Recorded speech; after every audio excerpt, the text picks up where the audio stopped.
Yep, I've got some too. I want to talk to you about the Osight S and Osight X and what I plan on doing with these things, since I don't typically do optics reviews.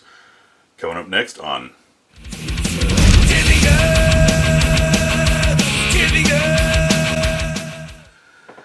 So,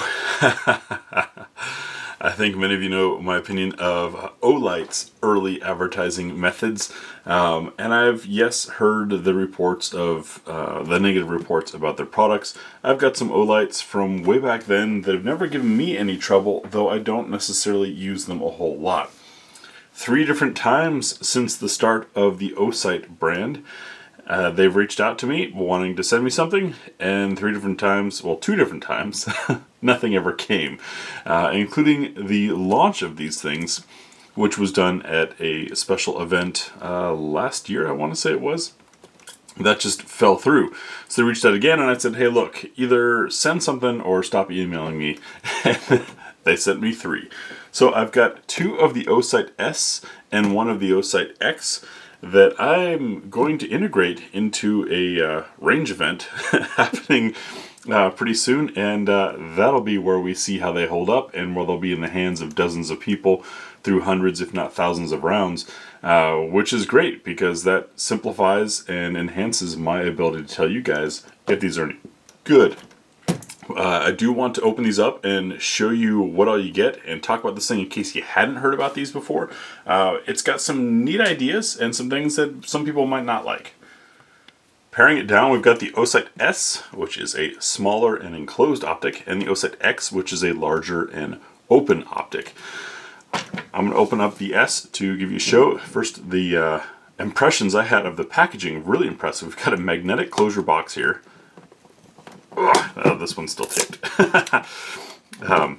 Magnetic closure box that opens up very cleanly to a nicely organized setup. You can see what we have in each of these compartments.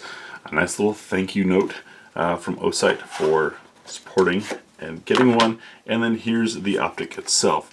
Now these give you the option of dot, circle dot, or just circle.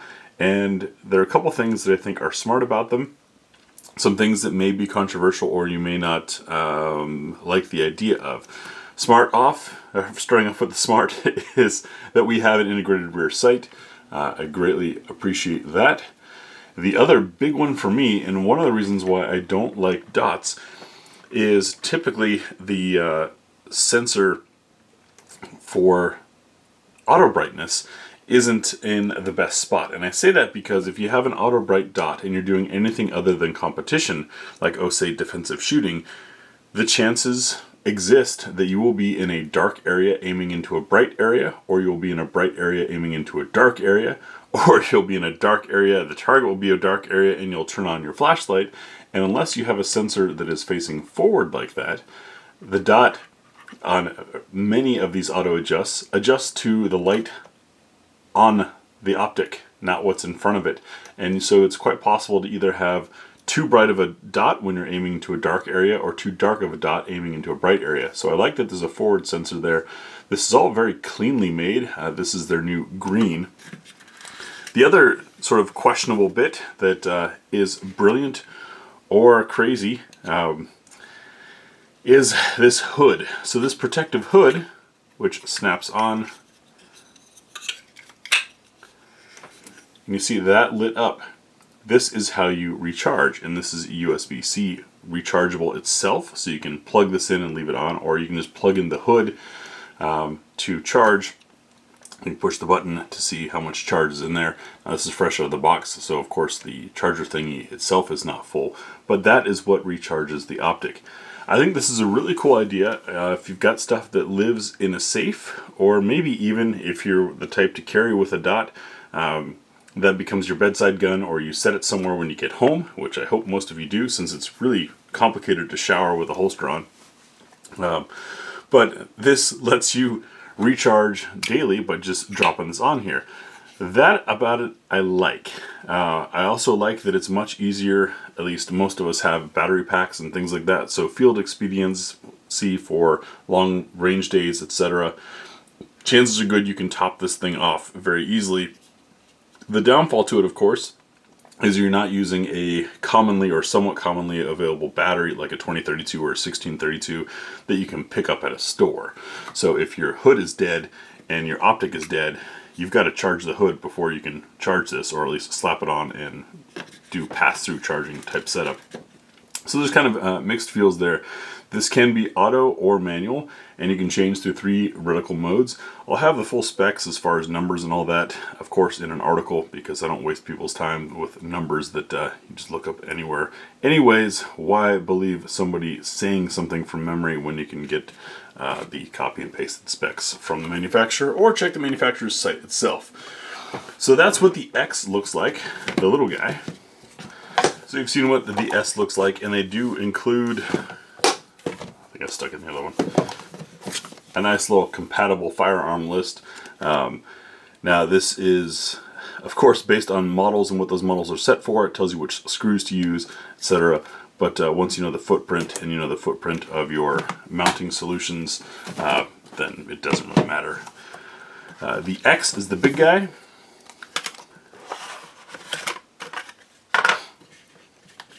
And you can see it is a significantly larger window. This is a taller window, something more oriented towards competition or range fun, or for something you want to put on, say, a large format pistol, that kind of thing, which is, I think, where this is going to go. I'm going to throw this one on a large format pistol and the other 2 on some handguns, and then we'll see how they do after a couple thousand rounds of random open public use. Look for the full details and all that to be coming soon over on the website. This is just an introductory video, which is why I put it here on the second channel. Thanks for watching. One little extra bit I just have to show you. The screw kit that was in the boxes for these Osights is these little stacked together or slide together interlocking screw kits, which means you can pack with you whichever one you end up using for your gun.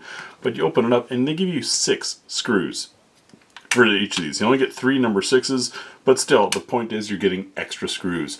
So I'm probably going to be sticking this in my range bag, because I don't know about you, but I've had a screw or 2 come loose.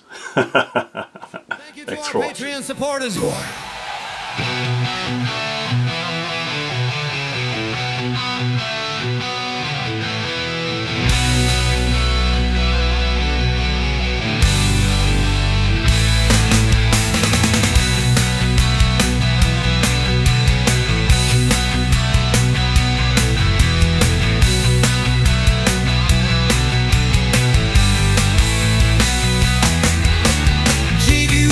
Tonight